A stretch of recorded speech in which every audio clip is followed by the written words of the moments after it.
offshore is not 40 million. A flat in Nairobi is not 9 million. Even in the settlement, we are actually cutting deals. So we say no to corruption, and we fund and live within our means.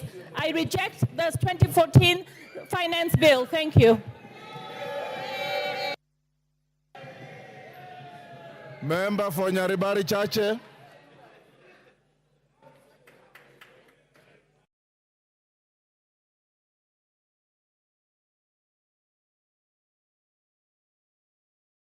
Mike. Thank you, Honorable Speaker. Honorable Speaker, a time has come as a godly nation to make decisions that will impact positively on the lives of the 55 million plus Kenyans. Today, Honorable Speaker, I stand here to vote and support the Finance Bill 2024 so that the people of Nyaribari Chache and the people of Kenya can get infrastructural projects, electricity, water, and much more. Honorable Speaker, I want to urge the Generation Z to relax, as Kenya Kwanza government means well, and they will be the greatest beneficiaries of the proposed amendments. Honorable Speaker, the Generation Z are young Democrats trying to exercise their constitutional rights to picket and assemble. I am urging the Inspector General of Police, Honorable Speaker, to treat them humanly and provide them with maximum security. Honorable Speaker, the Finance Bill 2024 proposes an export and investment promotion levy with the goal of encouraging consumers to purchase locally produced alternatives, thereby supporting domestic manufacturers. Caleb Luyali.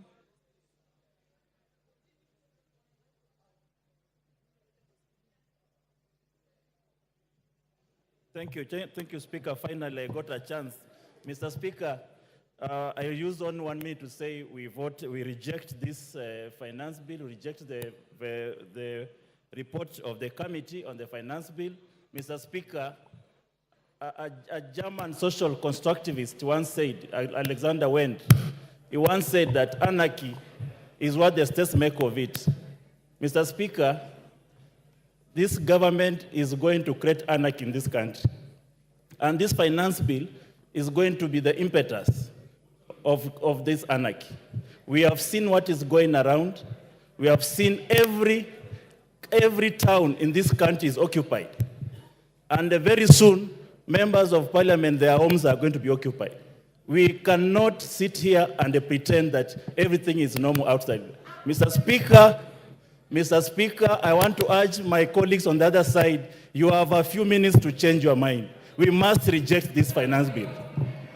Gigi Kagombe.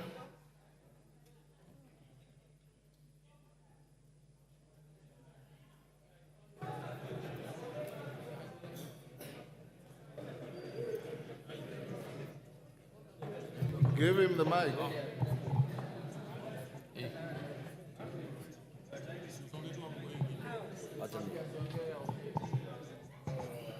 Thank you, Speaker. I stand to support this Finance Bill 2024 because, Mr. Speaker, we have a responsibility as a House to create employment for the people who are out there demonstrating.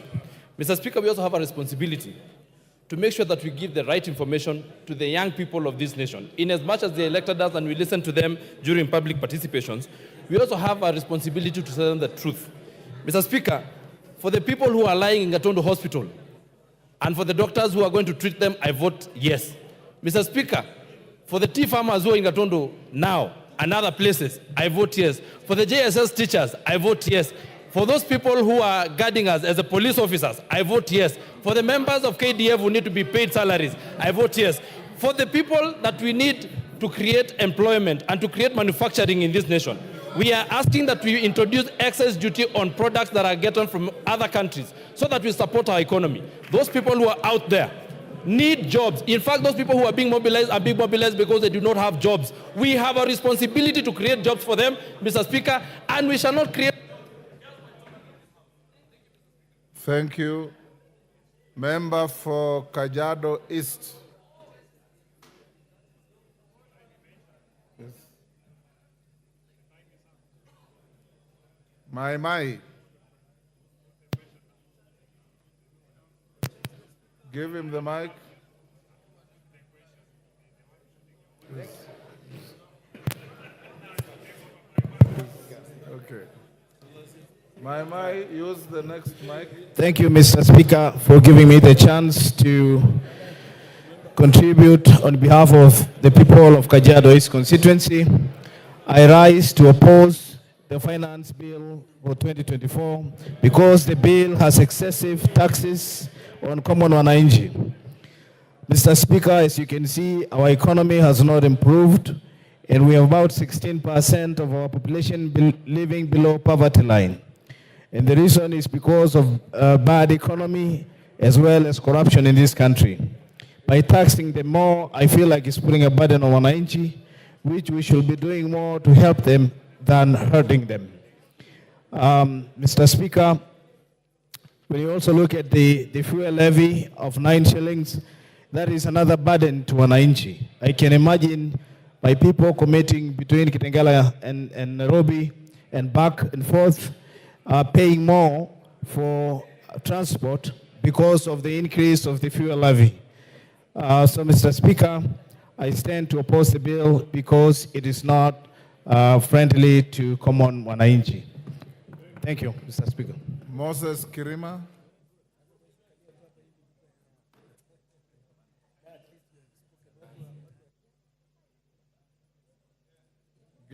Thank you, Mr. Speaker, sir, for giving me this opportunity to contribute to this bill.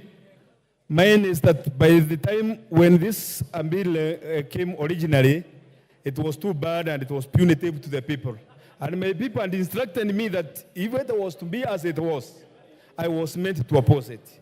But when I came and raised the issue with the chairman of finance, Mr. Kimani Kulia, he told me that there are going to be some amendments of which actually what I was told to oppose, the bread, taxation, bondas, rentals, essentials, cooking well and avocados and the rest, the agricultural outputs.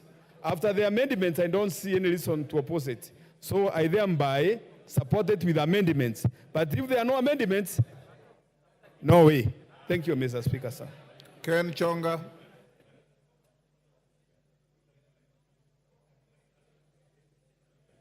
Thank you, Speaker. From the outset, Mr. Speaker, I stand to oppose this bill. Mr. Speaker, by the mere fact that the drafters of this bill were thinking of taxing bread, milk, rubber, it means that they never had a good intention for the Kenyans. This bill is obnoxious, is diabolical, this bill is pungent and shocking to the lives of Kenyans. Mr. Speaker, I was surprised yesterday, the majority leader here said that life has gone down, that the packet of maize flour right now is trading at 100 shillings. Where in which supermarket can we go and find the one packet? Not unless he has a supermarket that he can direct Kenyans to buy from. Finally, Mr. Speaker, by mere fact of adding 9 shillings to petroleum products, it is implying, therefore, the entire economy is falling down. Everything in the economy depends on fuel, and for as long as we have the price of fuel, everything is going to spiral up. Mr. Speaker, I stand to oppose this bill. Thank you. Janet Setianei. Member for Turbo.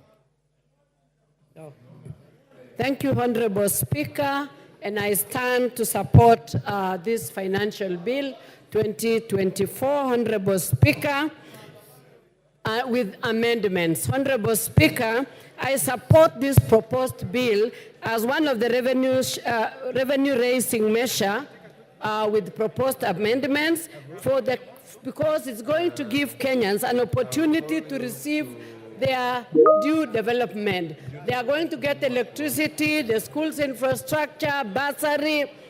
Farmers are going to get subsidy, increased milk prices. The sugarcane farmers are going to get their pending arrears. School-going children are going to be fed. Elderly people are going to get cash transfers. Honorable Speaker, this bill is has also listened to proposals that are going to reduce what the Wananchi were worried about. The VAT on sugarcane transportation, the removal of 16% on bread, removal of exercise duty on... Removal of... Protect me, Honorable Speaker. This bill proposals are going to see that VAT is removed on bread, there is exercise duty removed on money transfer, there is also VAT removed on sugar. Yes. Engineer Nzengu. Thank you, Mr. Speaker, for giving me this opportunity. I have waited from yesterday, but I want to say from the onset that I raised to oppose this Finance Bill 2024, and there are many reasons why I am opposing it. But one of the reasons is that it is increasing, or it is putting a levy on clinker, which is an imported component of cement. And yes, Honorable Jeanette, what is it? Speaker. What is it? Speaker. Order. Kachili bwana. Speaker. Mr. Speaker. Yes. I wanted to seek your indulgence, Mr. Speaker. Mr. Speaker, as you are aware, to those who are in Parliament, there is time for everything. Order, members, I can't hear clearly. Go ahead. Mr. Speaker, as you're aware in Parliament, there is time for debate, and then there is time for voting. Mr. Speaker, some of our members here on my side took early lunch. They are taking lunch by 10 a.m., I think, ugali and nyama. And they have come here so that their vote can count, Mr. Speaker. So, Mr. Speaker, having debated this bill now extensively, I think we should go now to do our constitutional duty of voting, Mr. Speaker, so that Kenyans can know which direction we are taking, Mr. Speaker. So, Mr. Speaker, I seek your indulgence to call the mover to reply, Mr. Speaker. Thank you, Honorable Jeanette. Let Nzengu finish. I had an intention of giving Rose Museo. Then I will call the mover to reply. Thank you, Mr. Speaker. Mr. Speaker, from the Finance Bill 2023, it is reported that the road maintenance levy was not collected enough because of increment in the price of the petroleum product. This year, Honorable Speaker, the same mistake is being repeated. We know that from Finance Bill 2023, the price of cement went up, the price of steel went up because of the export promotion and investment levy, which is unnecessary because it is meant to promote monopoly in the industry. The same people that produce cement are the same people that are producing steel, and that is why the cost of construction has gone up, and being a deterrent to a lot of Kenyans from constructing their houses or their property. So, Mr. Speaker, I want to say that I want to reject the proposed bill totally and as a whole. Thank you. Women Rep Muranga. After that, Rose Museo, then the mover be ready to reply. Okay.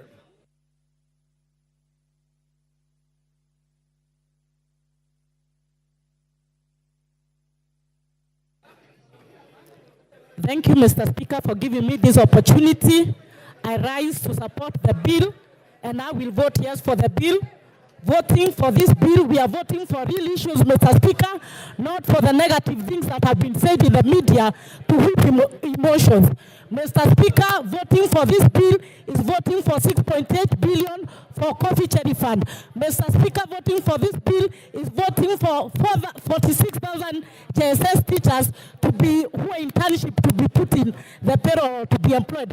Mr. Speaker, we are here to tell our brothers from the opposition that we don't need to whip emotions, and we know who are the sponsors of the ongoing mandamano, and we revisit after the bill. Thank you, Mr. Speaker.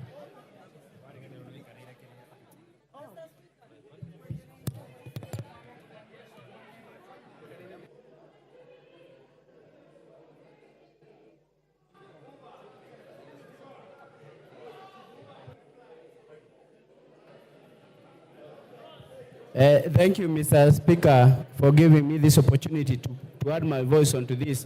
And I start by saying that I reject this finance bill 2024-2025. And Mr. Speaker, you can see from what is happening in the streets of my constituency, the picketing and the protesting the people are doing on my constituency, because this bill is not undergo due public participation. And that is why I'm saying if they listen to the people in the first place, they should listen again and they take the bill back to the people. We reject it and we ask for it to be withdrawn, be taken to the people, because the people are the taxpayers. They are the people we are subjecting to these taxes. They should be heard. And then, Mr. Speaker, I would like to ask the government side not to pretend that they are doing Kenyans favors by introducing these amendments. Actually, these amendments were not there in the Finance Bill 2023. It is not a favor you are doing the people of Kenya, and we are asking the people in the government to listen to the common mwananchi. I've done so, and that's why I reject this bill. I've also listened to my side of the divide of the government, which is the Azimio coalition, with the most professors who can never be wrong on this finance bill. And that is why I reject this finance bill. Thank you, Mr. Speaker. Asante. Asante Bwana Spika kwa nafasi hiyo umenipatia. Mimi natoa sauti yangu kupinga mswada huo wa fedha wa mwaka 2024 na 25. Kwa sababu watu wa Makueni wameniambia kabisa mswada huo hawezi kukubali jinsi ulivyo, na nasema hivyo kwamba Wakenya wametoka katika janga la corona ambalo limeweza kufanya wengi waliishiwa na biashara zao, wengine hawako kazini, na maisha ya Wakenya yamekuwa katika hali ya juu sana, na serikali haijafanya mikakati maalum ya kuweza kuboresha maisha ya wananchi wa Kenya. Tungekuwa katika nyumba hii tukiongea jinsi ambavyo tunaweza kuwasaidia Wakenya waboreshe maisha yao. Nasema hivi ya kwamba kupata pesa ambazo ni za kuweza kusaidia serikali kuendelesha mambo yao, kuna njia nyingi. Kizungu kingi ambacho kimezungumzwa na mwenyekiti wa bajeti, naomba watumie, kwa maana watumie mbinu hizo, wakae chini kama kamati na kuangalia ni jinsi gani wanaweza kuleta fedha bila kumuumiza mwananchi wa kawaida. Tukiangalia mambo ya soda ambayo yamezungumziwa sana, niseme ya kwamba naomba kabisa jinsi nchi zingine zinapeana soda bure,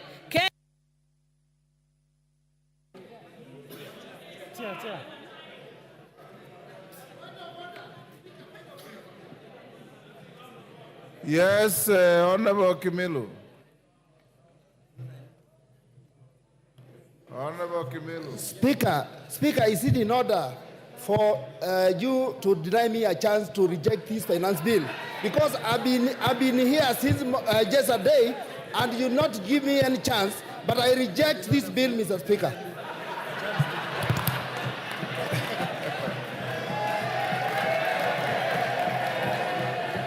Thank you. Honorable Kimilu, order. You have rigged yourself to the Hansard.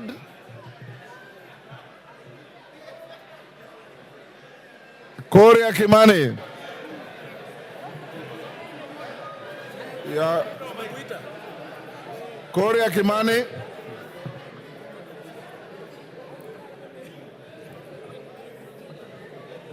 Thank you very much, Honorable Speaker. When I've watched the debates yesterday and today, I celebrate the democracy that our forefathers fought for.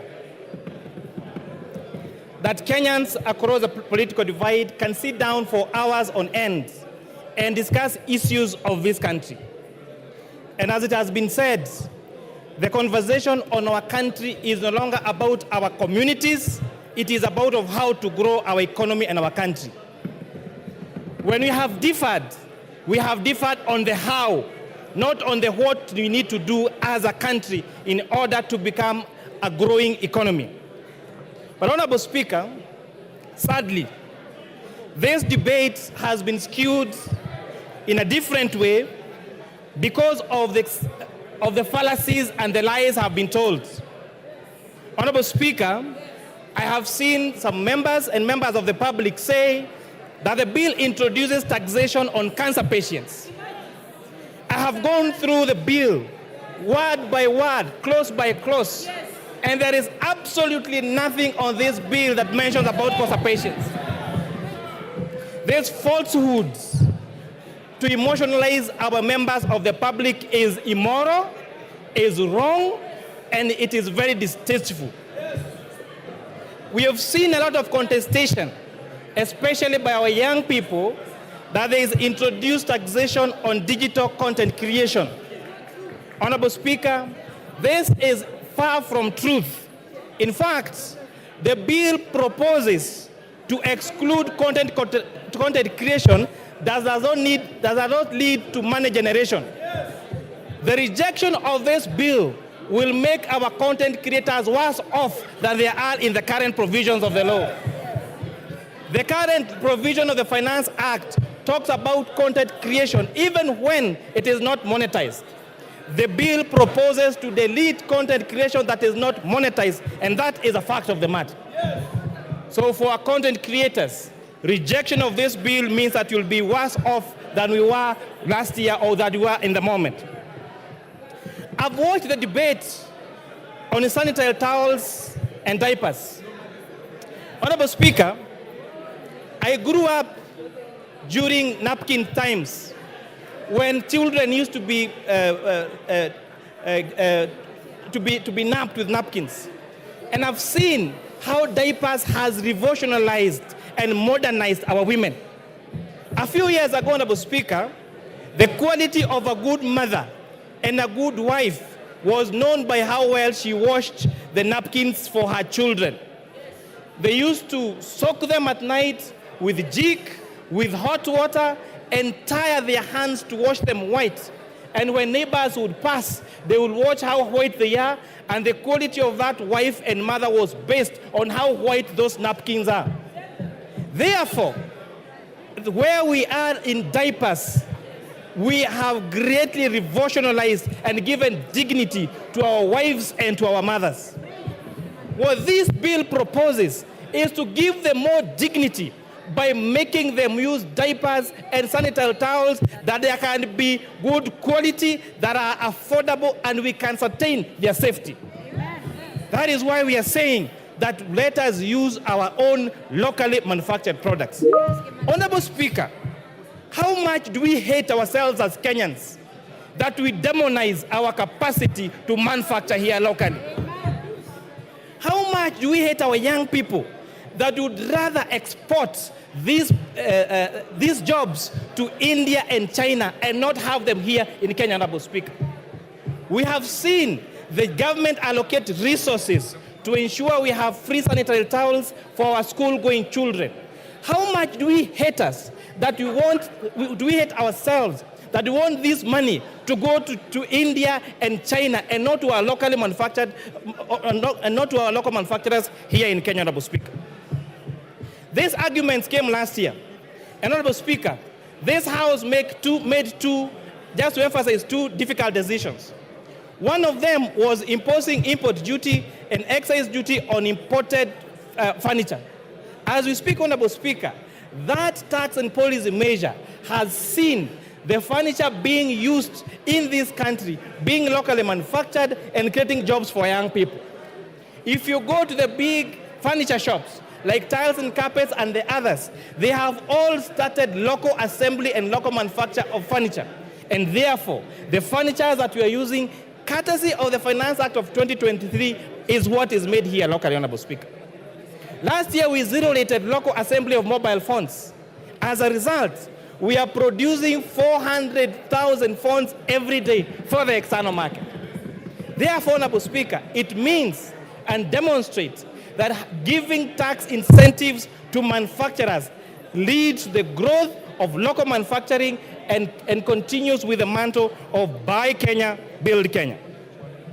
Honorable Speaker, this bill proposes to exempt pensions payment, to increase pension payments to be tax exempt for salaried people from 20,000 to 30,000. Rejection of this bill, Honorable Speaker, would mean that these pension contributions to take care of us when we get old is going to be tax exempt, and therefore Kenyans will be worse off if this bill is rejected, if the amendments as proposed in the bill. On pay as you earn, Honorable Speaker, all statutory deductions, which are housing levy, chief, and NSSF, have been proposed in the report of this committee to be tax allowable for pay as you earn. Rejection of this bill as amended by this committee would mean that our salaried Kenyans would have less disposable income to take home if this bill as amended is going to be rejected. Honorable Speaker, on the ease of doing business, if you have sales that are that are above 5 million shillings, you are subject to VAT registration. This bill and the report of this committee recommends increasing this from 5 million to 8 million shillings.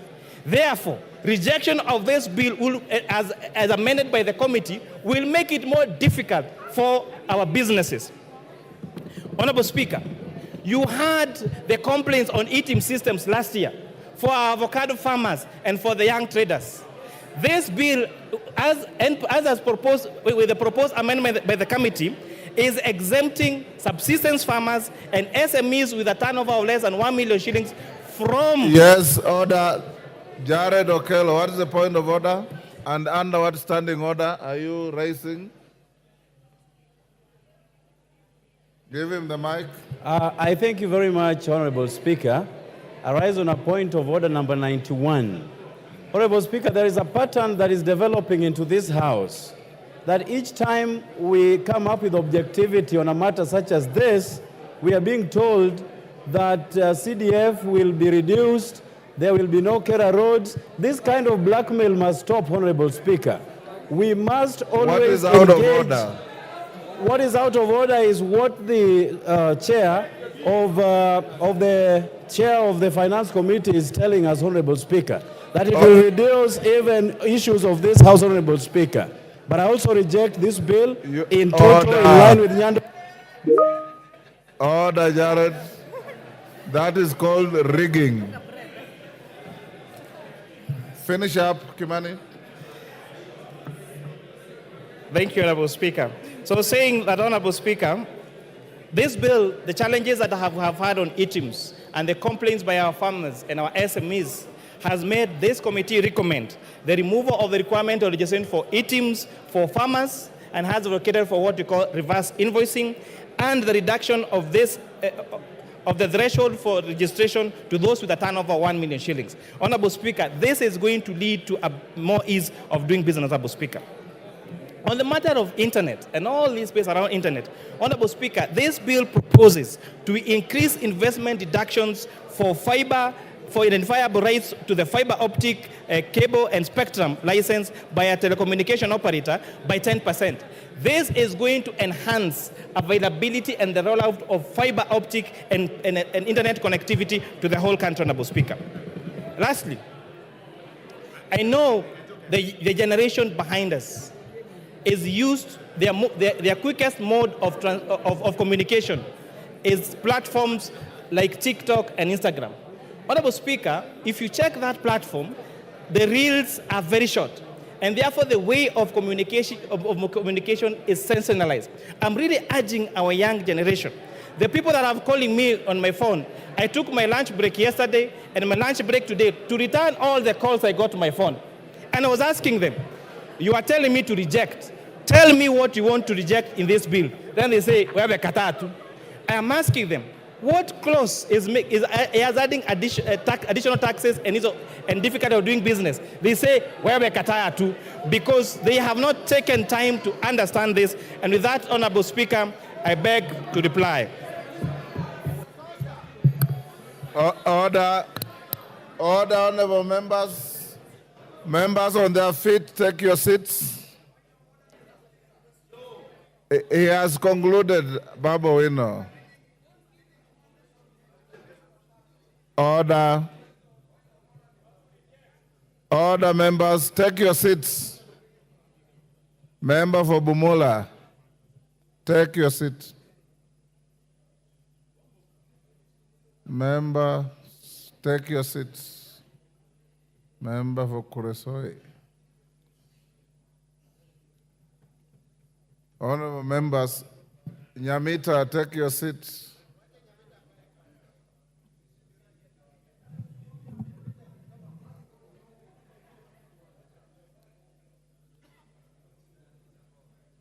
Honorable Nyamita, you can't be strolling around the house when you are being told to take your seat.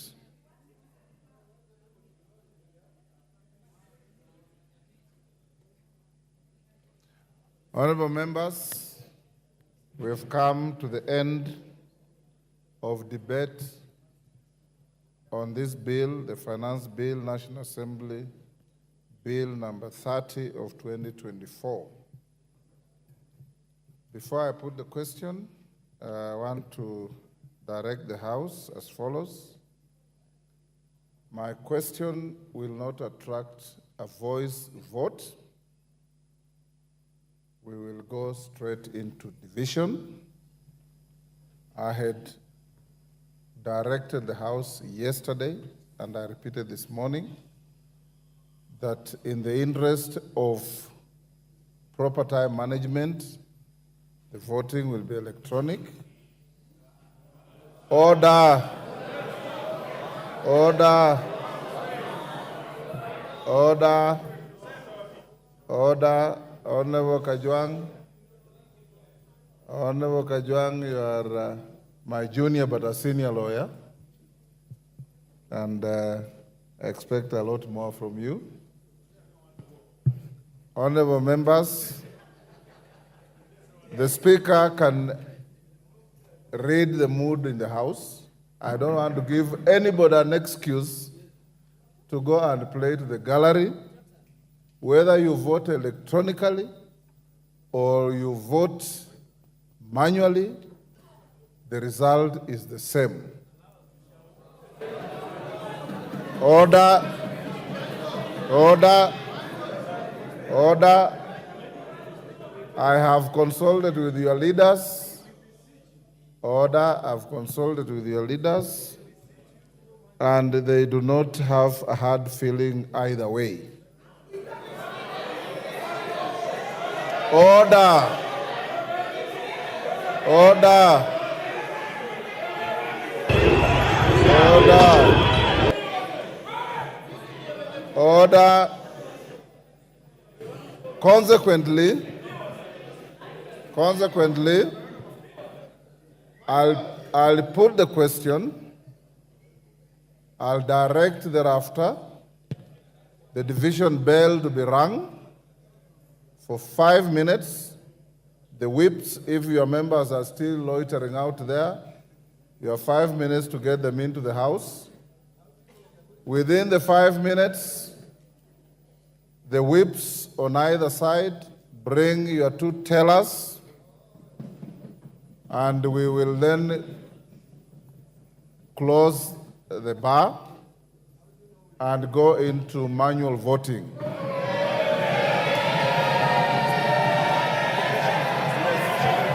Order.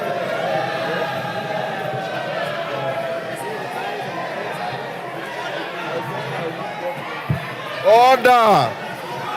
Order, honorable members. Order. Order. I now put the question. I'll now put the question, which is that the Finance Bill, National Assembly Bill number 30 of 2024, be now read a second time. As many as of that opinion say aye. As many as of the contrary opinion say nay.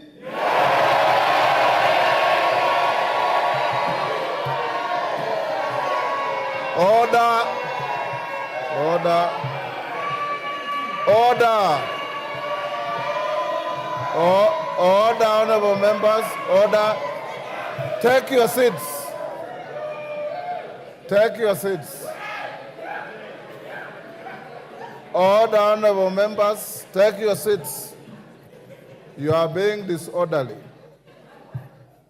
Before even the Speaker announces the outcome of the voice vote, you are on your feet, claiming a division, meaning you are claiming that you have lost. All right?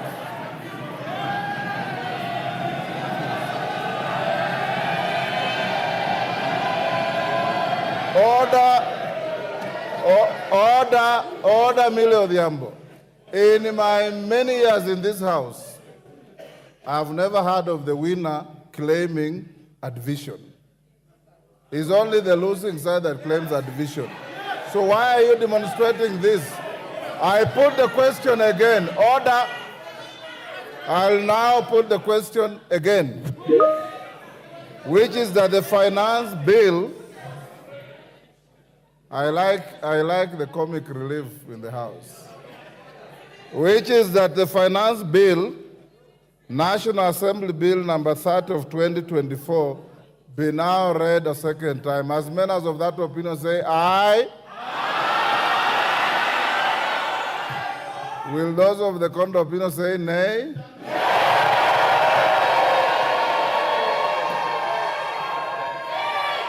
The ayes have it.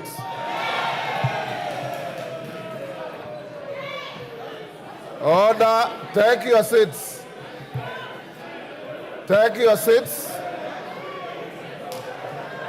Take your seats. Order, honorable members. Order, take your seats. Order, take your seats.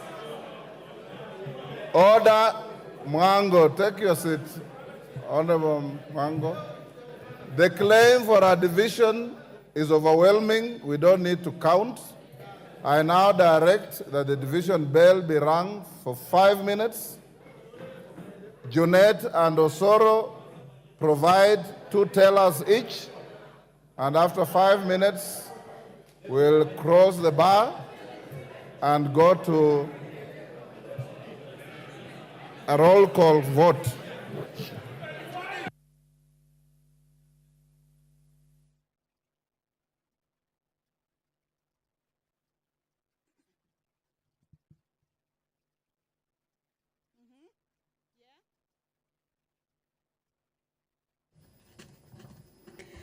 Well, as directed by the Speaker of the National Assembly, Honorable Dr. Moses Wetangula, is that the division bell be rung. This is for 10 minutes. And of course, this is the part where the members of the National Assembly will be taking a vote on whether the bill, that is the Finance Bill 2024, whether it be read a second time. And it has been indicated by the Speaker that the vote will be a roll call vote. What we have just witnessed is that the members have taken a vote. That is when the Speaker indicated that those who are of that opinion that the bill be read a second time say yes, and those who are not of that opinion say no. And it was realized that the ayes had it, but of course there was a claim for division, and that is what has necessitated this particular division.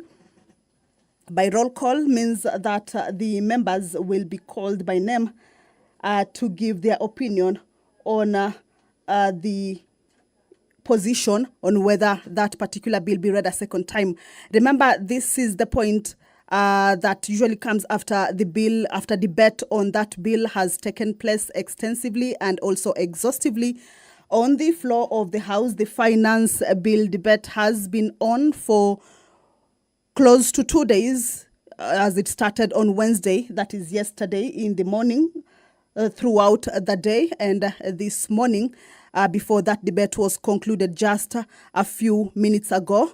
And the next stage is for the bill to be read a second time for it to be able to proceed to the next stage. That is for consideration of the amendments at the Committee of the Whole House stage.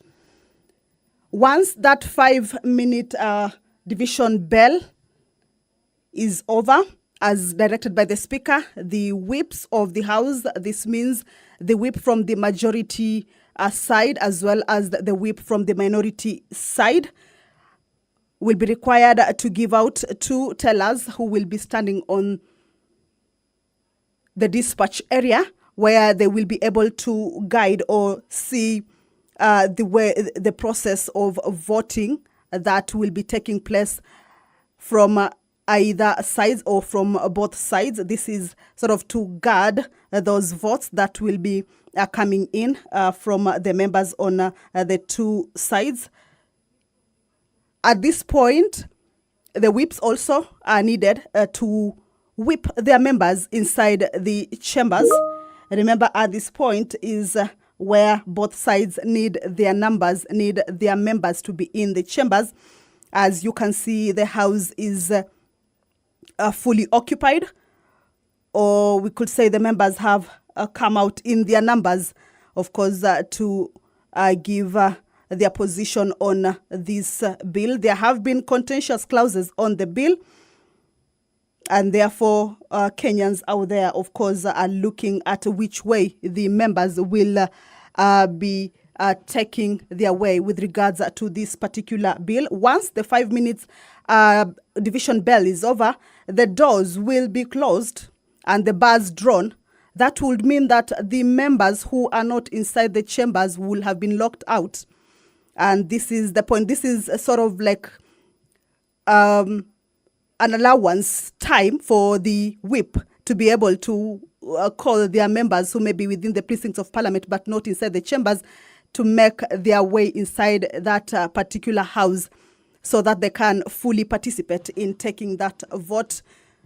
Remember, the side of the opposition have been keen, saying that they will be opposing this bill in its totality or in entirety, while the members from the ruling party have hailed the bill, especially with regards to the amendments that the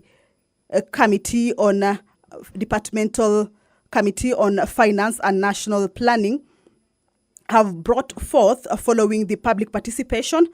So members from the ruling party have supported those amendments, saying it gives the bill a new look or a new face, if you may call it that way, that the issues or the contentious clauses that members of the public were against or that had caused an uproar from the members of the public have been addressed, and thereby what remains then it is good for the public.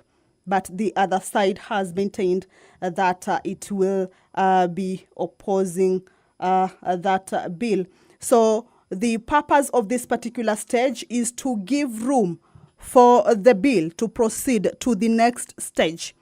Debate has been concluded, and the bill will need to proceed to the next stage. If it is voted that it be read a second time, that means it will be able to proceed to the Committee of the Whole House. Committee of the Whole House is where amendments are considered, and you will recall that the Speaker, since the debate began, had indicated to the members that whoever may be having amendments to the bill, that they forward those amendments so that they can be considered at the Committee of the Whole House stage. So that is the division bell underway.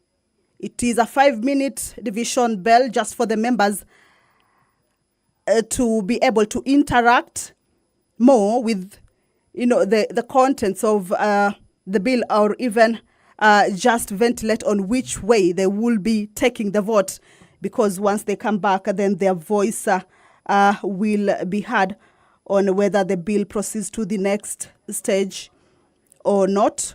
Remember, these are two sides, and it will be a roll call vote. Pursuant to Standing Order number 72, Standing Order number 69, which is on voting in the House, and Standing Order 72 specifies the mode of voting, that is the roll call of voting, which is what will be taking place this afternoon. Each member will be called out by their name to declare their position on this particular stage where the bill is at.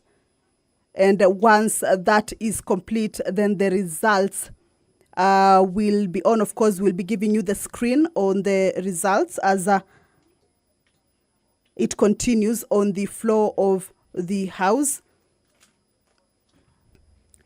Two tailors from the two sides will be at the dispatch point. That is where they will be taking a keen look at how the voting is taking place from both sides. Voting that will be done by members from their side. And it is a crucial stage because the contentious, or the bill has been termed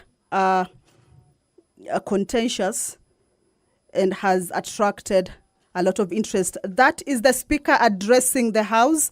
Allow me to hand you over back to this live broadcast. Good afternoon.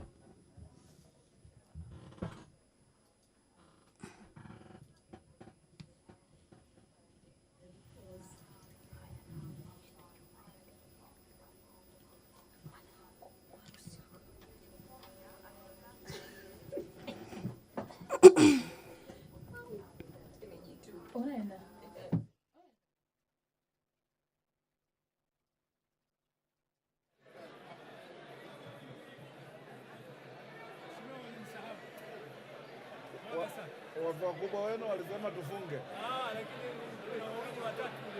Oh, sorry. Sits.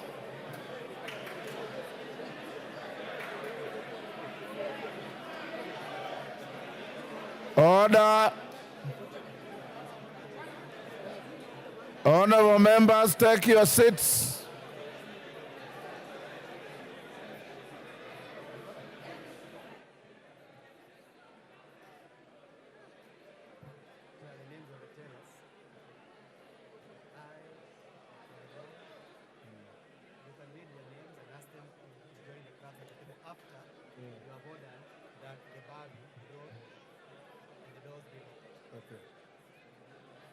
Are there still members behind here?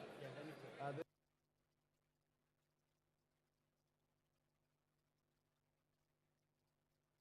members? Order. Take your seats.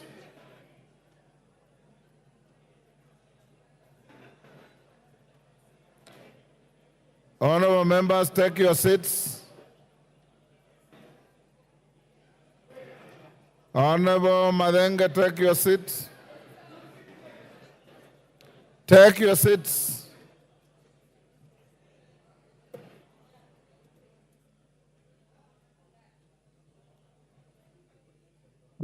Honorable members,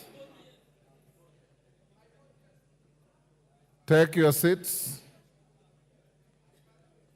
I now order that the bars be drawn.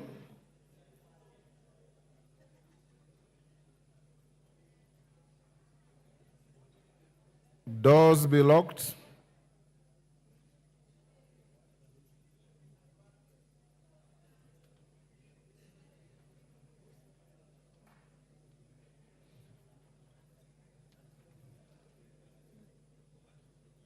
Do I put the question again before the third vote?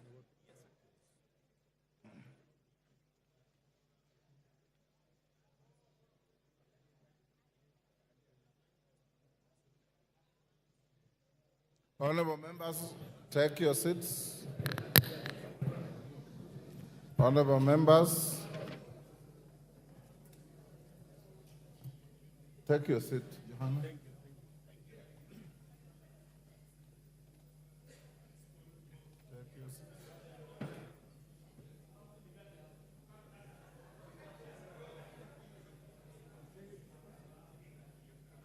Vindikiri, take your seat.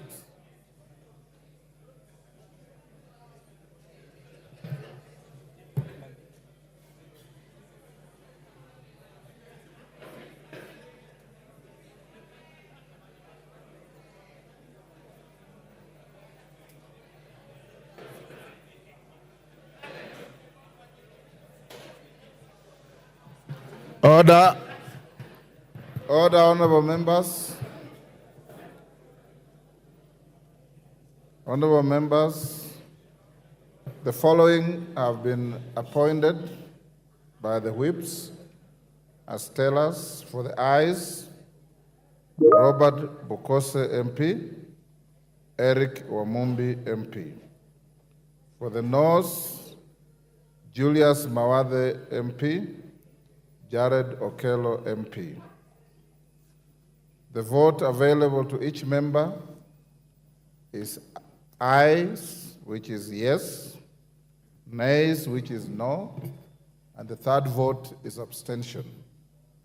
Those of you who wish to abstain, you record your name at the clerk's desk when you are called, or when you shout that you abstain.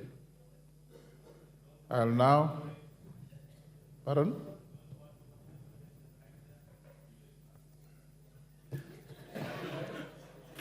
Order, Didymus. I know that we have locked the doors out there. In case of extreme pressure for any member to go to the washrooms behind the speaker's chair are still available. But I'm not encouraging a queue towards those facilities, because under your standing orders, when a vote is being taken, no member is allowed to walk around. You remain in your seats. You remain silent.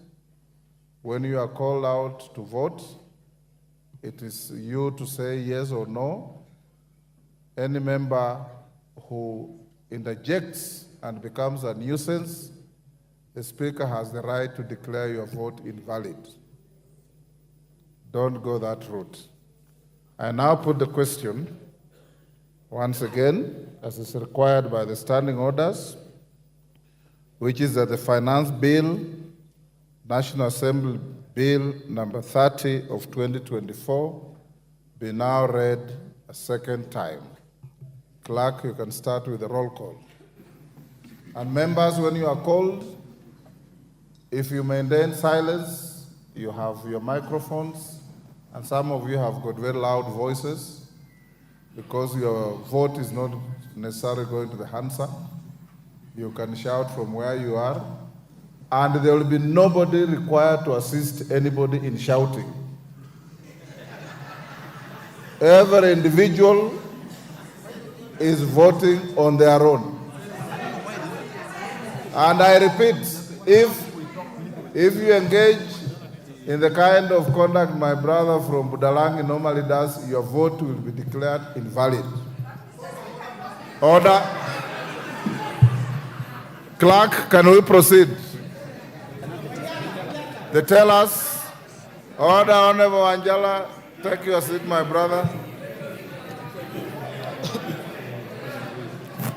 Ainab Koi, Chepkonga Kiprono Samuel,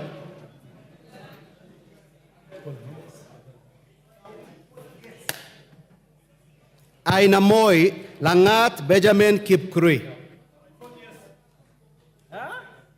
Aldai Kitani Marian Jebet, Alego Usonga Atandi Samuel Onunga, Awendo Owino John Walter, Bahati Mrembo Irene Njoki. Bahati Mrembo Irene Njoki. Balambala Shurie Abdi Omar.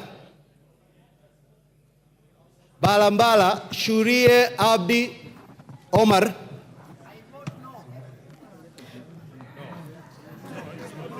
Baringo County. Order.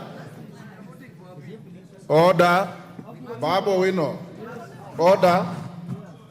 Honorable Babu Wino, you are grossly disorderly. You are not Shurie of Mbalambala. And you cannot do what you are doing. You are a decent young man. I don't know why you keep doing these things. Order. Honorable tellers and the clerk, be on the lookout. A member who is called is the only one entitled to vote. And I want to encourage you, Opio and I, to counsel your members. Ichungwa, counsel your members. Let's not engage in disgraceful behavior.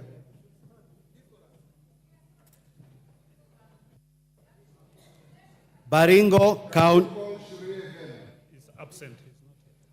Balambala Shurie Abdi Omar. Baringo County, Sergon Florence Jematia.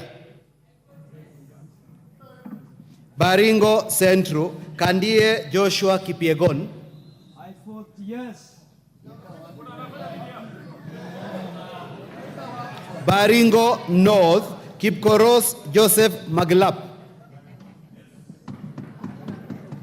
Baringo South, Kamuren Charles.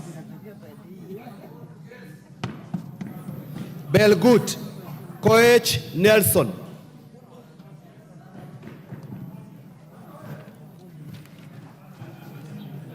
Bobasi, Momanyi Innocent Obiri.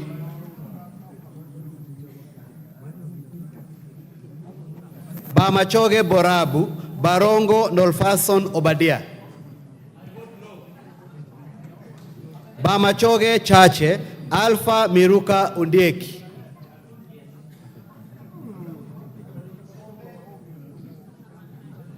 Bomet County, Bomet County, Lynette Chepkoril.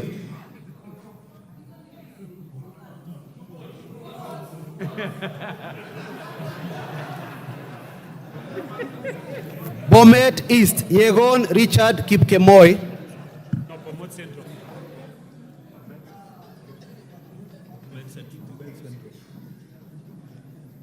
Bomet Central, Kilel Richard Cheruyot.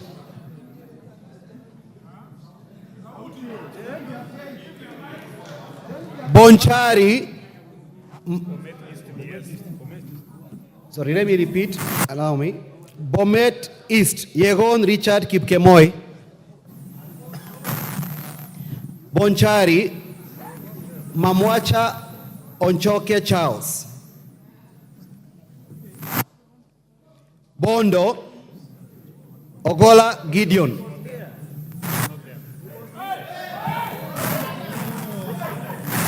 Bondo, Ogola Gideon Ochanda. Borabu. Order. Order, members. No cheering. There's no vote that attracts any cheering. Remain silent. Borabu Osero Patrick Kibagendi. I vote no. Budalangi Wanjala Rafael Sauti Bita. Bumula Wamboka Nelson Jack. Bungoma County Wabilianga Catherine Nanjala. Bura Yakub Ado Kuno. Bura Yakub Ado Kuno. Bureti Komingoi Kibet Kirui. Busia County Omanyo Catherine Nahambi. Butere Mwale Nicholas Tindi. Butula Oyula Joseph. Buuri Muruidhania Rindikiri Mugambi. Centro Imenti Kirima Moses Ngochine. Changamwe Shimbwa Omar Mwinyi. Shebalungu Koech Victor Kipngetich. Cherangani Barasa Patrick Simiu. Chesumei Diego Paul Kibichi. Chuka Iganga Ngombe Ntwiga Patrick Munene. 2024. Dadab Farah Maalim. Dagoretti North Elachi Beatrice. Dagoretti South Waweru John Kiarie. I vote yes. Eldama Ravine Order, Sirma. Order, clerk. Order, Honorable Junet. In the course of voting, the House does not entertain anything else. No points of order, no moving around. The tellers and the clerks are not complaining. They are okay. So, order, honorable members. Order. You have given these 4 honorable members a responsibility to guard, to oversee, to protect your vote. Trust them. Any member who has a stress in his voice or her voice that needs a mic, is a portable mic, but continue the way you are doing. Eldama Ravine Sirma Musa Cherutich. Eldas Kinan Adan Welie. Elgeo Marakwet Jepto Ngerechei Caroline. Embakasi Central Gadiro Majadong Benjamin. Embakasi Central Gadiro Majadong Benjamin. Embakasi East Babu Owino Ongili. Babu Owino Ongili.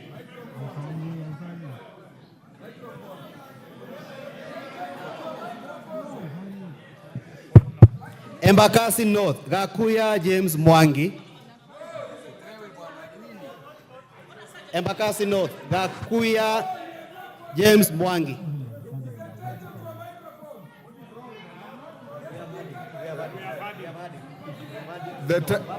Order. The tellers say they have had you vote no. So why do you want the microphone again? Take your seat.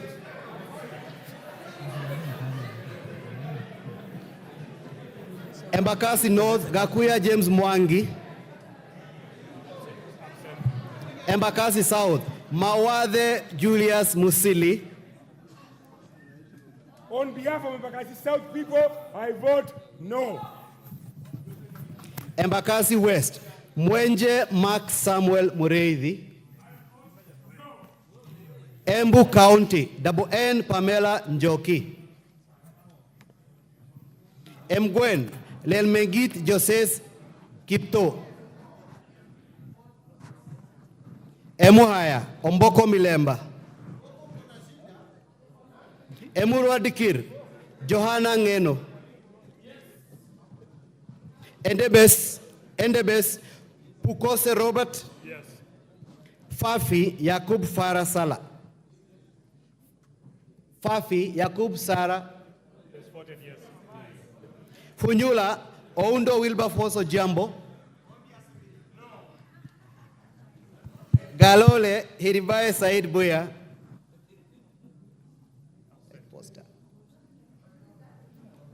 Ganze Tengule Charo Kenneth Kazungu.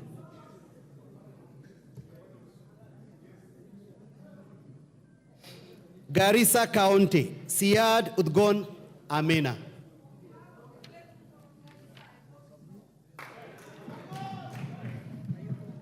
Garissa Township Baro Deko Mohammed. Garsen Guyo Ali Wario. Gatanga Moreu Wakili Edward. Gatundu North Kururia Njoroge. Gatundu North Kururia Njoroge. Gatundu South Kagombe Gabriel. Gem Elisha Odhiambo. Gichugu Githinji Robert Gichimu. Gilgil Martha Wangari. Githunguri wa Muchomba Gadhoni. Hamisi Gimose Charles Gumini. Where is he? Hamisi Gimose Charles Gumini. Homa Bay County Bensuda Osogo Atieno.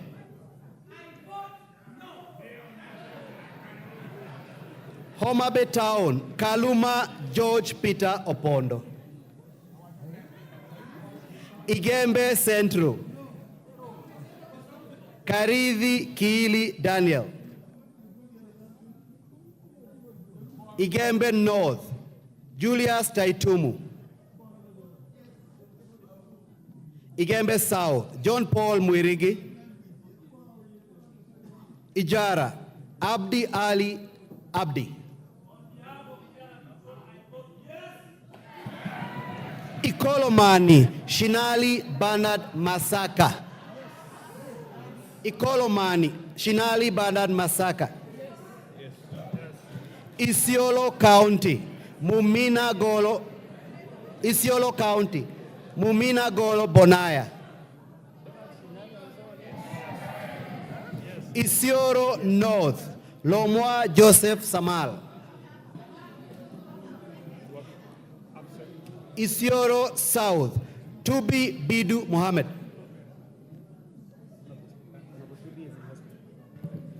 Honorable members, your colleague Honorable Tubi of Isiolo South is recuperating in Nairobi Hospital. I talked to him this afternoon.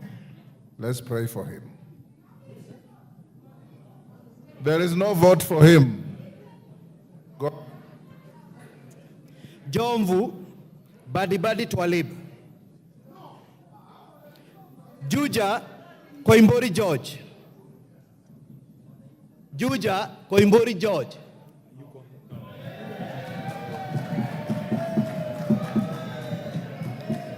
Kabete Wamashukuru James.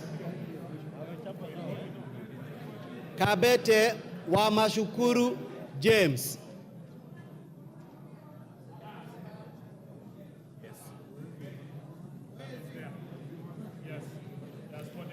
Kabondo Kasipul, Eve Obara Akinyi. Kabuchai, Kalasinga, Wekesa Majimbo.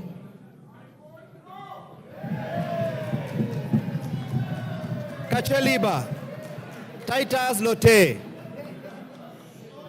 Kacheliba, Titus Lote. Kaiti, Kimilu Joseph Kivinda. Kajiado County, Sankaire Lea Sopiato. Kajiado Central, Memusi Kanchori.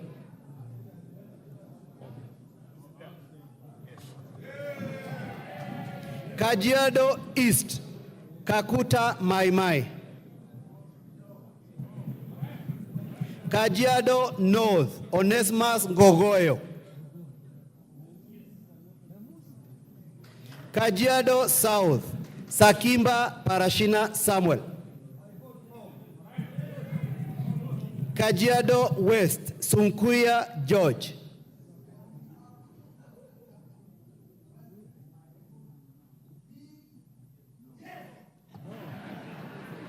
Kakamega County, Elsie Muhanda. Kakamega County, Elsie Muhanda. Kaloleni, Katana Paul Kahindi. Kamukonji, Hassan Abdi Yusuf. Kandara, Chege Njuguna. Kandui, Makali John. Kangema, Peter Irungu Kihongi. Kangundo, Fabian Chule Muli. Kapenguria, Moroto Samuel Chumel. Yes. Kapsaret, Oscar Sudi. Yes. Karachuonyo, Adipo Andrew Okwome.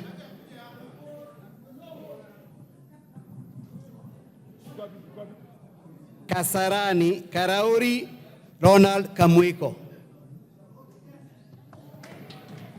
Kasipul, Were Charles Ongondo.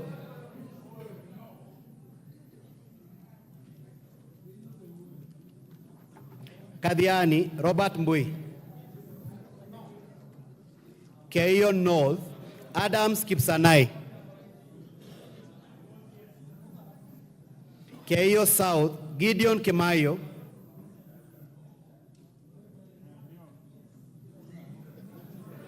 Kericho County, Beatrice Kemei.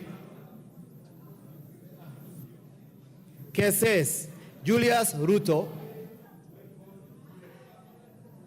Huisero, Aseka Christopher. Kiamba, Kawanjiko John. Kiambu, Waidhaka John. Kiambu County, Wamuratha Ann Wanjiku. Kibra, Peter Orero. Kibwezi East, Jessica Mbalu. Kibwezi West, Mutuse Mwengi. Kieni, Wainaina Njoroge. Kigumo, Joseph Munyoro. Kiharu, Ndindi Nyoro. Kikuyu, Anthony Kimani Ichungwa. Kilgoris, Julius Sunkuli. Kilifi County, Gertrude Mbeyu.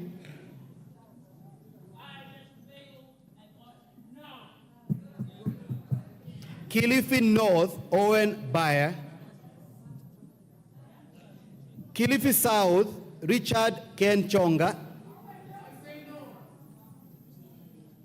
Kilome, Nzambia Kidwa. Kimilili, Didmas Barasa Wekesa. Kiminini, Kakai Bisau. Kinango, Gonzi Rai. Kinangop, Kwenya Dhuku. Kinangop, Kwenya Dhuku. Kipipiri, Wanjiku Muhea. Kipkelion East, Cherorot Joseph. Kipkelion West, Hillary Kiplangat, Kosgei. Kirinyaga County, Jane Maina. Kirinyaga County, Jane Maina Njeri. Kirinyaga Central, Joseph Gitari. Kisauni, Benzimba Rashid Juma. Kisii County, Donya Doris Aburi. Kisii County, Donya Doris Aburi. Kisumu County, Ruth Othiambo Busia Odinga. Kisumu Central, Oron Joshua Odongo. Kisumu East, Shakil Shabir. Shakil Shabir. Kisumu West, Rosa Buyu.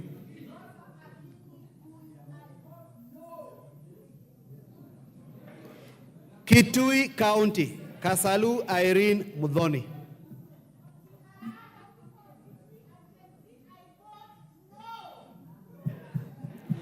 Kitui Central, Makali Benson Mulu.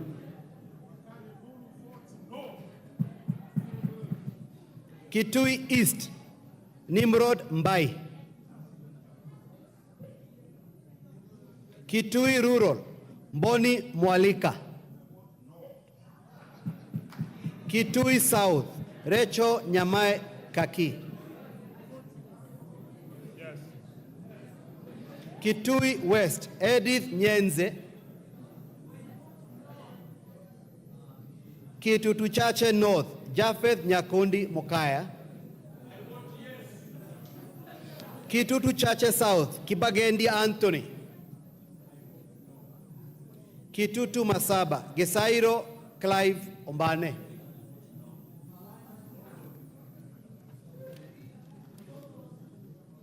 Konoin, Yegon Richard. Kuresoi North, Mutai Alfred. Kuresoi North, Mutai Alfred. Kuresoi South, Tonui Joseph. Kuria East, Kitayama Maisori Marwa.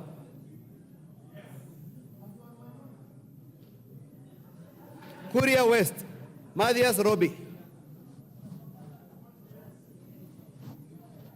Kwale County, Fatuma Masito Hamisi. Kwanza, Fanidad Wanyonyi.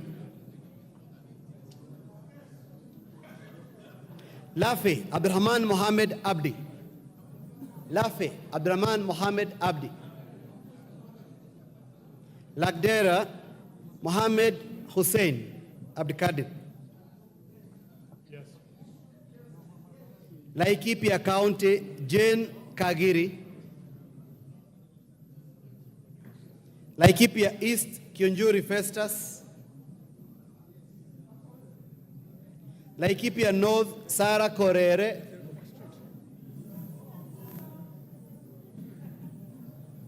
Laikipia West, Stephen Wachira Karani. Leisamis, Joseph Lekuton. Lamu County, Mudhoni Marubu. Lamu East, Rueda Obo. Lamu West, Stanley Mudhama. Langata, Felix Adiwol Kothe. Lari, Kahangara Joseph. Likoni, Mishi Mboko. Likuyani, Innocent Mugabe. Limuru, John Chege Kiragu.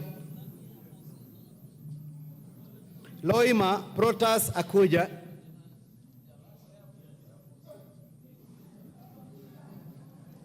Luanda, Dick Maungu.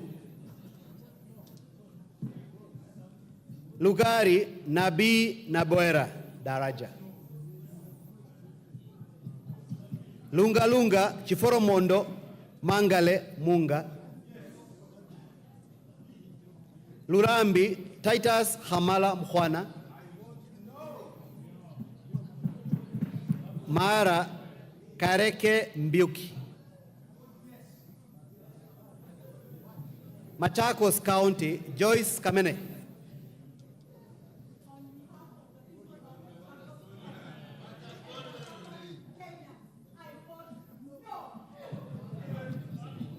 Machakos Town, Caleb Mule.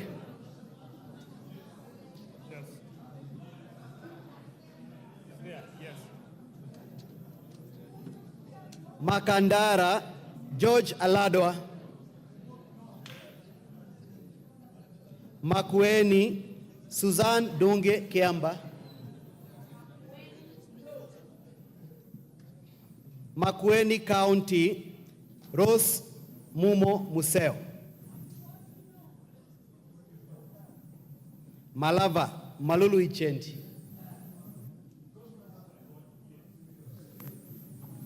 Malindi, Amina Munyanzi. Mandera North, Sheikh Bashir Abdurai. Mandera County, Umuhel Kasim. Mandera East, Abdurrahman Hussein Waitan Mohammed. Mandera South, Abdul Ibrahim Haro. Mandera West, Yusuf Adan Haji. Mandera West, Yusuf Adan Haji. Manyata, Mukunji John. Manyata, Mukunji John. Let him take again. No, let him take again. Yes.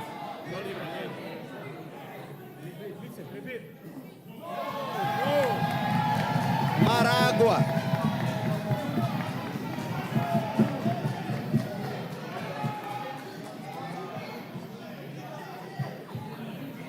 Maragua, Wamaua Njoroge.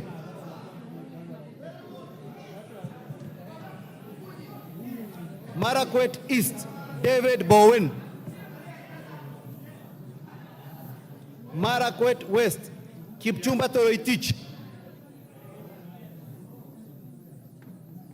Marsabit County, Naomi Wako.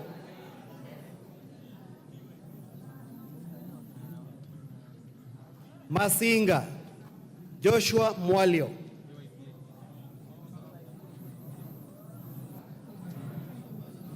Masinga, Joshua Mwalio. Matayos, Joyfrey Odanga. Madare, Antonio Roach.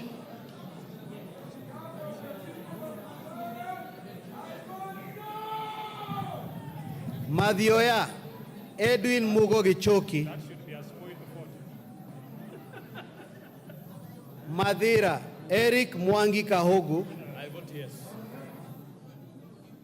Matuga, Kasim Sawa Tandaza. Yes. Matungu, Nabulido Peter Oscar. Yes. Matungulu, Stephen Mule. Mavoko, Patrick Kingola Macau. Mbere North, Geoffrey Kariuki Kiringa. Yes. Mbere South, Nabat Bernard Muriuki. Yes. Yes. Boni, Erastus Kibasu.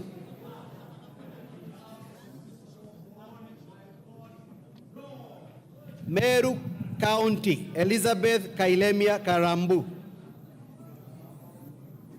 Migori County, Fatuma Mohammed Zainab. Order. Order, members. Baba, we not go back to your seat.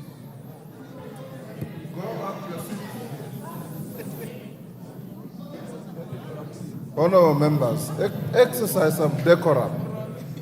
Junaid Mohammed, who is the chief whip of the minority, has not notified the Speaker of the change of any teller. Teller. And you also go through elections. Once you appoint accounting agent, he remains accounting agent to the end. Isn't that so?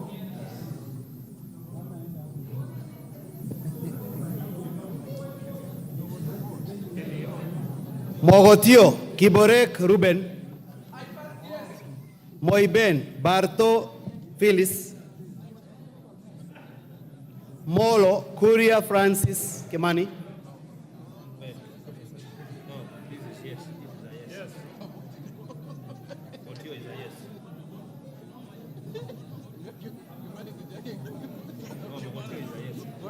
Mogotio Kiborek Ruben. It was yes. No. Yes. Kiborek. Yes, Mr. Yes. Mombasa County, Zamzam Mohammed.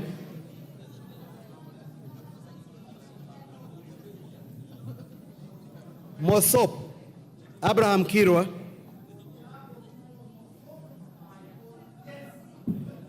Moyale Jaldesa Guyo.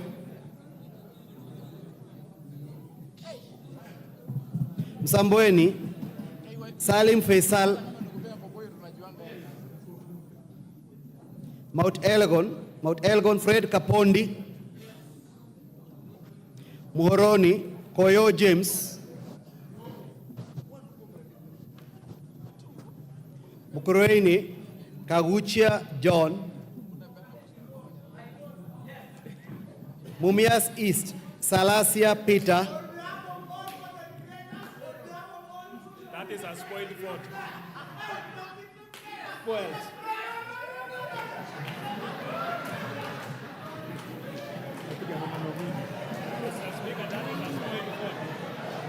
Mumias West. Order. Order. Order. Order, members. Order. Honorable Salasia, you are treated as if you have not voted. Can you vote? No theatrics. Mumias West, Johnson Naika. Murang'a County, Betty Maina Njeri.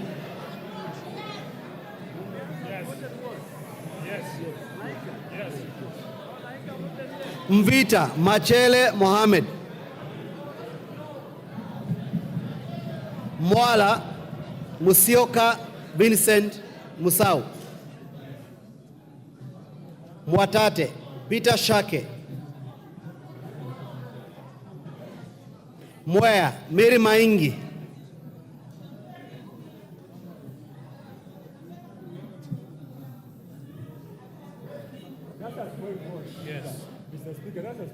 Mwingi Central. Members, avoid making speeches when you vote.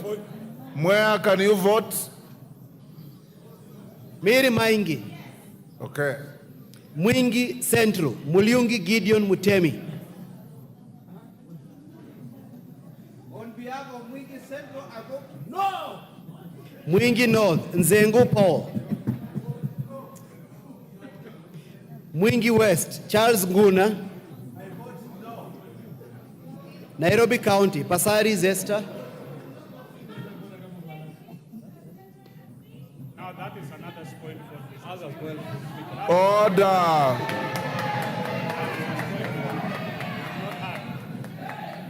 Naivasha, Jane Kihara.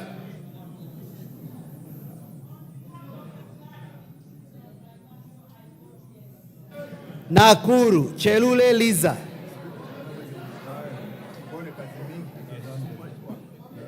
Nakuru Town East, David Gikaria.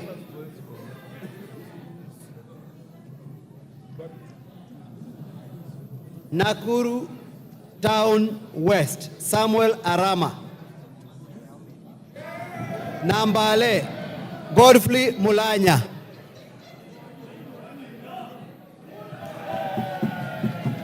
Nandi County, Cynthia Muge. Nandi Hills, Bernard Kitur.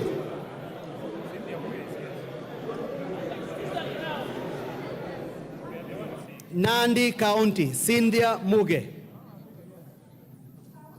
Nandi Hills, Kitur Bernard.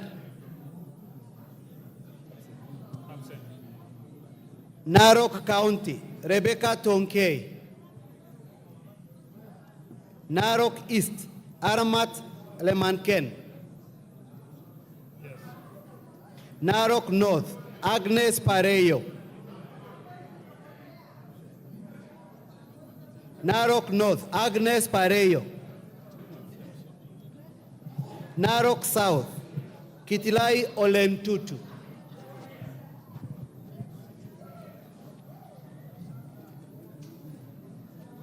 Narok West, Gabriel Tongoyo. Navakholo, Emmanuel Wangwe. Daragwa, George Gachagua. Ndiwa, Martin Peters Owino. Ndia, GK Kariuki Macharia. Njoro, Charity Kadhambi Chepkwoni. Charity Kadhambi. Yes. North Hor, Guyo Ade Wario. North Imenti, Rahim Daud. North Mugirango, Joash Nyamoko. Nyakach, Aduma Joshua Owor.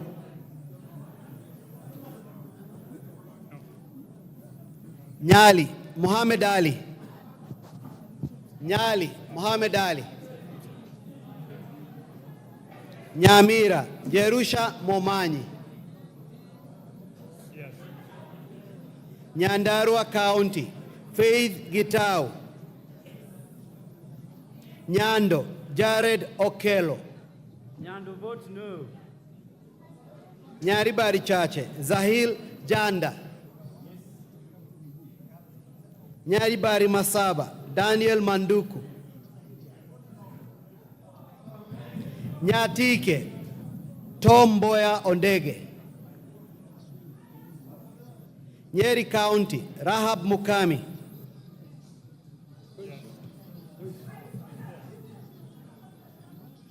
Nyeri Town, Duncan Madenge. Oljororok, Michael Muchira. Ol Kalau, Kiaraho David. Odaya, Michael Wainaina. Pokot South, Kosing David.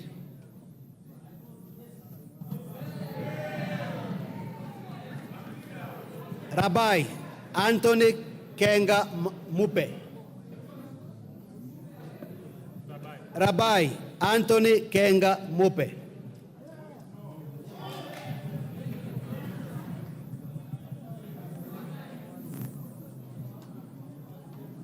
Rangwe, Gogo Lilian.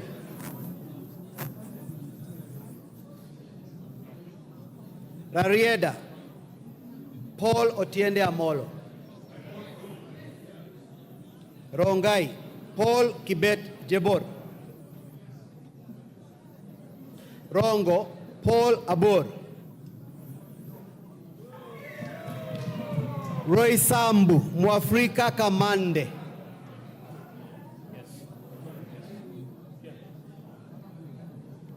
Ruaraka, Tom Joseph Kajwang. Ruiru, Simon Kingara. Runyenjes, Karemba Eric Muchangi. Sabatia, Sloya Clement Logova.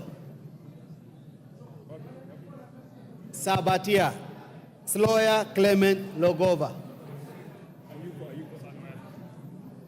Saboti, Caleb Amisi. Saku, Dido Raso. Samburu County, Pauline Lengurus. Yes. Samburu East, Lekumontare Jackson Letoijoni. Yes. Samburu North, Letepila Dominic. Yes. Samburu West, Josephine Lesuda Naisula.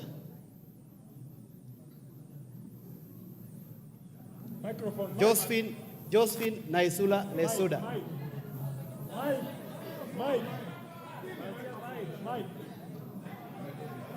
Give her the mic.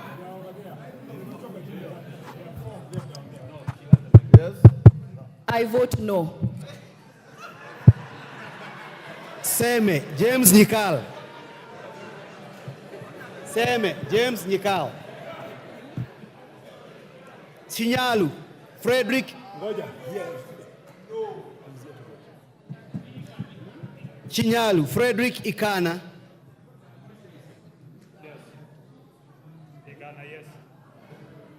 Seme Frederick, sorry. Chinyalu Frederick Ikana. Siaya County, Christine Ombaka. Sigor, Peter Rochakapong. Sigowet Soin, Justice Kemei. Sirisia, John Waluke. Sotik, Francis Sigei.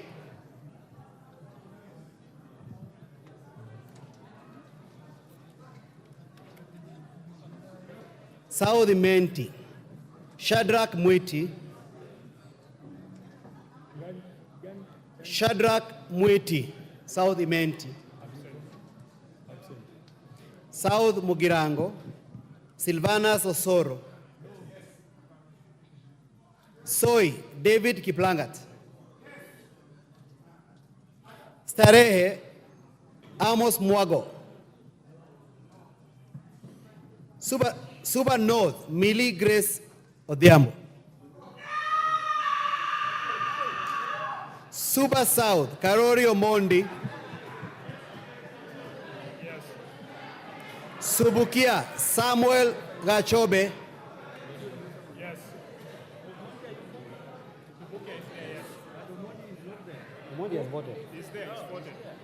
Suna East, Junet Mohammed.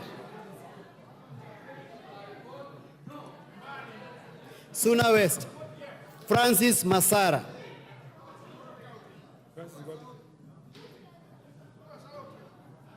Taita Taveta County, Lydia Haika Mziki. Tana River County, Amina Deka. Tarbaj, Bare Hussein Abdi. Yes. Huh? Tarbaj, Bare Hussein Abdi. Yes. Please go. Taveta, John Okano Bwire. Teso North, Oku Kaunya.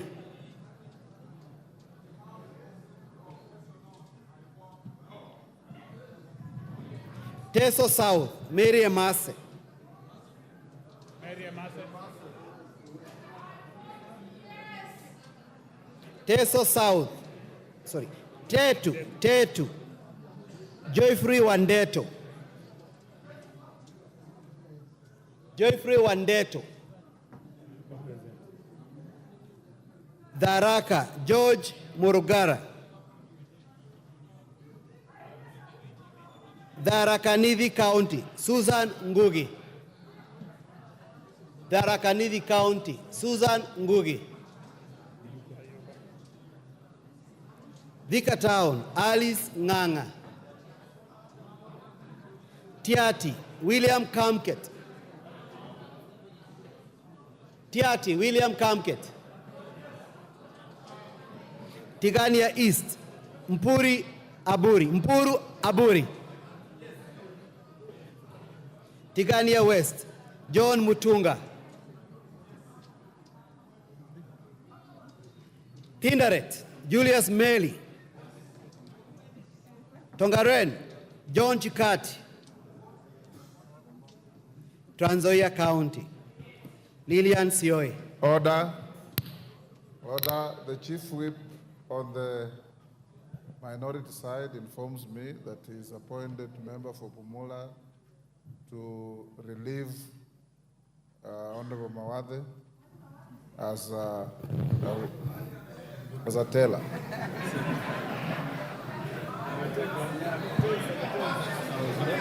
Trans Nzoia County, Lilian Sioi.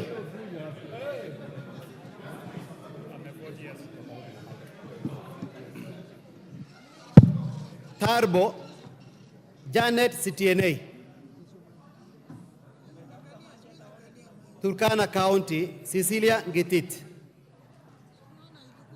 Turkana County, Cecilia Ngetit. Turkana Central, Joseph Namor Emade. Turkana East, Nicholas Gikolok Ngikor. Turkana East, Nicholas Ngikolong Ngikor. Turkana North, Paul Ekom Nabuin.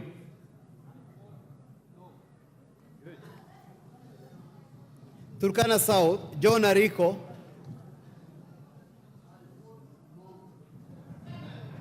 Turkana West, Nanok Daniel.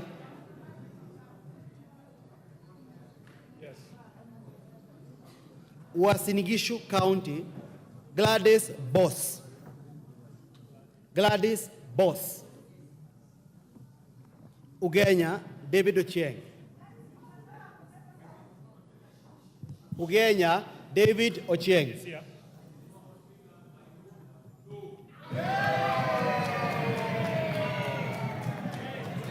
Ugunja,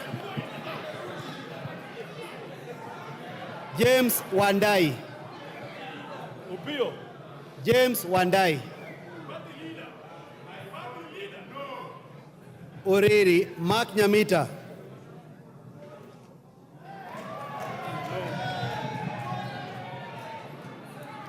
Vihiga, Ernest Kivai Kagesi. Vihiga, Ernest Kivai Kagesi. Vihiga County, Beatrice Adagala. Yes. She's here. Beatrice Adagala. Voi, Abdi Chome. Wajir County, Fatuma Deho. Wajir County, Fatuma Deho. Wajir East, Daud Adan Mohammed. Wajir East, Daud Adan Mohammed. Wajir North, Abdi Saneh. Wajir South, Ado Mohammed. Wajir South, Abdi Mohammed. Ado. Yes. Yes. Wajir West, Farah Yusuf Mohammed. No. Webuye East, Martin Pepela Wanyonyi.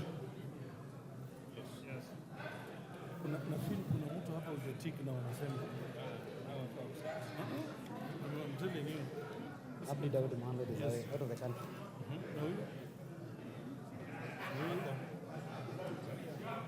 Webuye East, Daniel Wanyama. Webuye West, Daniel Wanyama. West Mugirango, Stephen Mogaka.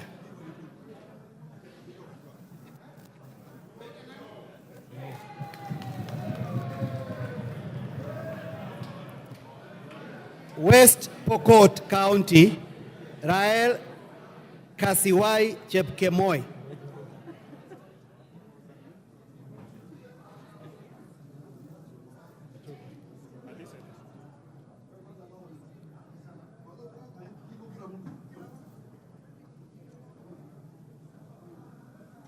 Okay, give it.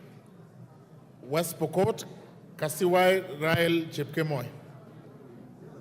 West Pokot, Kasiwai Rael Chepkemoi. She's there. Yes. Yes. Yes. Westlands, Wetangula Timothy Wanyonyi. Wundanyi, Mwakuona Danson Mwashako.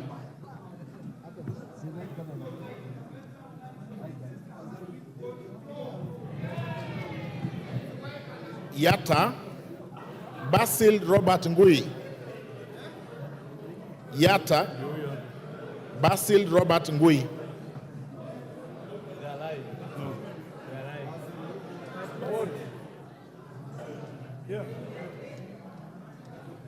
Ali Abdisirat Khalif.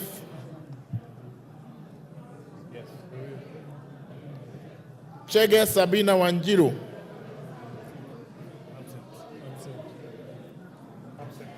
Dina Joseph Hamisi. Harun Suleka Hulbale. Ikiara Dorothy Modoni. Iraya Joseph Wainaina. Koske Joseph Kipkemo.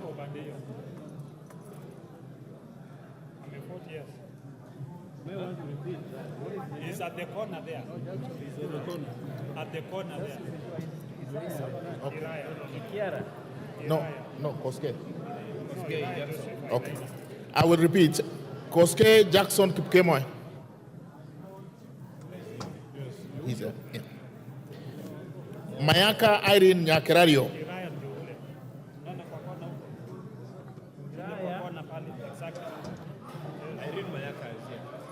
Mayaka Irene Nyakerario. Mpe mic.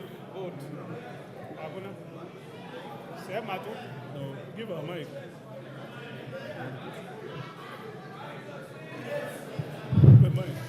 On behalf of Gen Z and the people of Nyamira, I vote no. Mohammed Umul Khair Harun. She's not nominated in Nyamira. That is a spoil for her. She's here. Mic. Mpe mic. As the Gen Z of the House, born in the year 1996, I say no. Teresia Wanjiru Mwangi. Teresia Wanjiru Mwangi. Okay. John Mbadi Ngongo.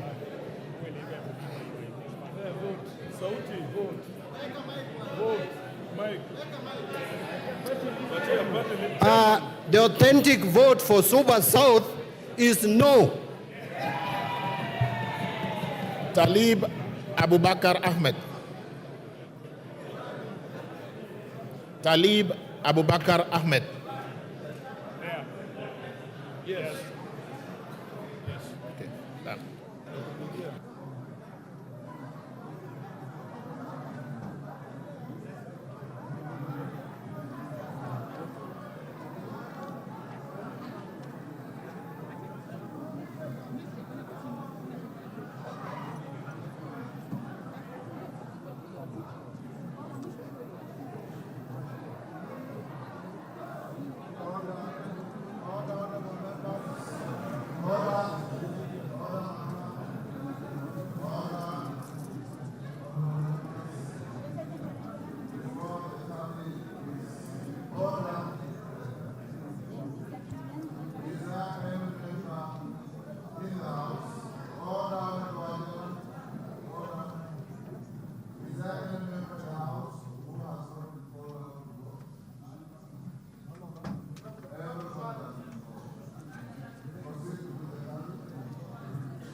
Order. Order, honorable members, order. Order, honorable members. Order. The voting is not over until the results are announced. Take your seats. Order, members, take your seats. Kawanjiku, take your seats.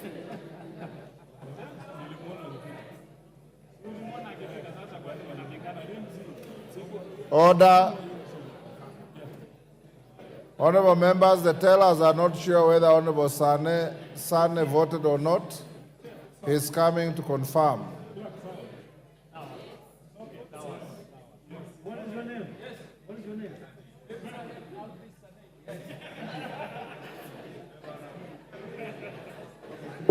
You are satisfied? Yes, sir.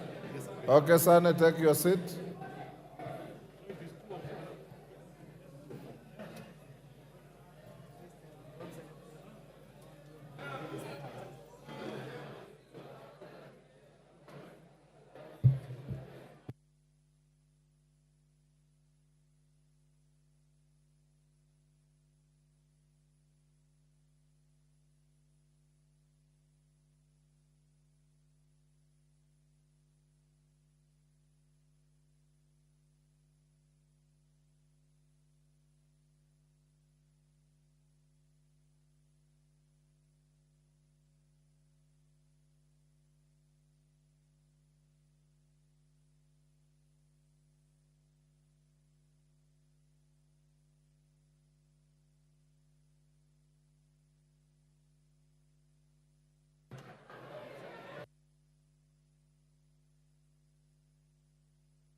Order, honorable members, will the tellers now walk to the bar? Will the tellers walk to the bar?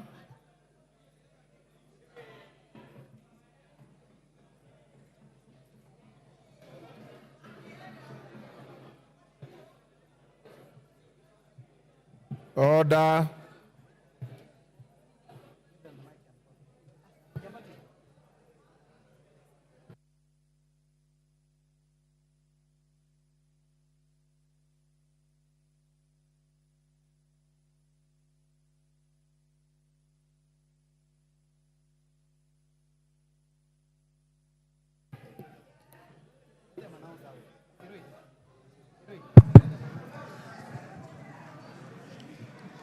Honorable Speaker, the division on the second reading of the Finance Bill 2024 voting, the ayes 204, nays 115, abstention, Order. abstention 0. Haya.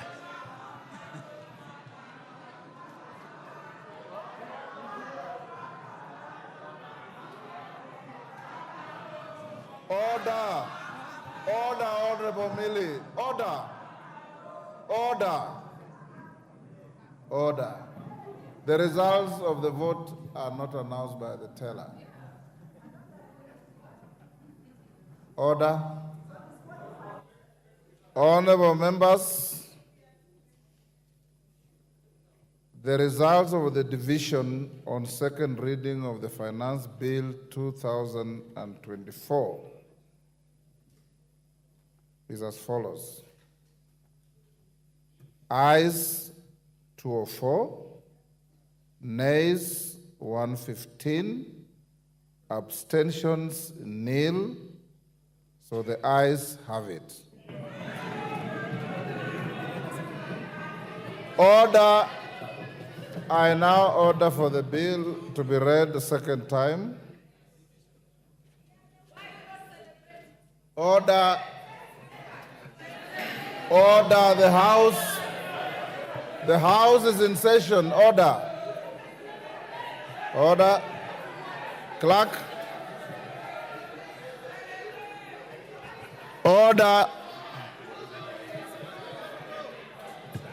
A bill for an act of parliament to amend the law relating to various taxes and duties and for matters incidental thereto. Honorable members, the matter of the finance bill is now over. You wait for the committee of the whole. Those who have amendments to file, you know the deadline was 1 o'clock. The clerk and his team will process those amendments. And as you are told, the House will sit on Tuesday morning when we'll proceed on the same matter. I now order that the next order be open the bar, open the doors. Now call out the next order. Order number 9, motion, consideration of Senate amendments to the Independent Electoral and Boundaries Commission Amendment Bill, National Assembly Bill number 10 of 2024.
Clerk, call the next order. Order number 9, motion, consideration of Senate amendments to the Independent Electoral and Boundaries Commission Amendment Bill, National Assembly Bill number 10 of 2024.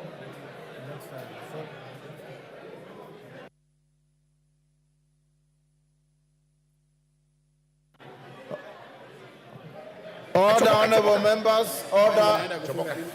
Order. Members who are leaving the chamber, do so quietly.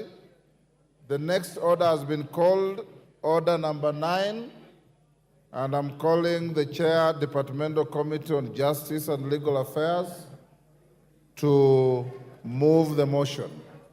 Those who are recessing out of the chamber, do so quietly. The House is not adjourned, the House is in session.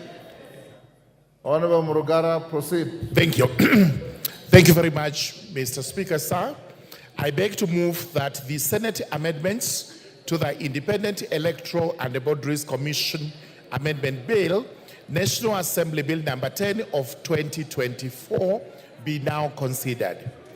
Honorable Speaker, this House considered the Independent Electoral and Boundaries Commission Amendment Bill and passed it with amendments, and thereafter it was forwarded to the Senate for consideration. I wish to report that the Senate considered the bill and returned it with some proposed amendments, which proposed amendments the Justice and Legal Affairs Committee did consider and prepared a detailed report in which it actually agreed with the Senate in the proposals. In essence, it means that the National Assembly should now agree with the Senate on the proposed amendments, in which case then we would amend the bill as proposed by the Senate, and after that we would actually pass it ready for assent. The reason why the Justice and Legal Affairs Committee agreed with the Senate is that the proposed amendments are not major amendments as such, but are proposals that since the IEBC Act is supposed to be considered by the two houses, the bicameral houses, where we have made a provision for the National Assembly, then there is also a mention of the Senate.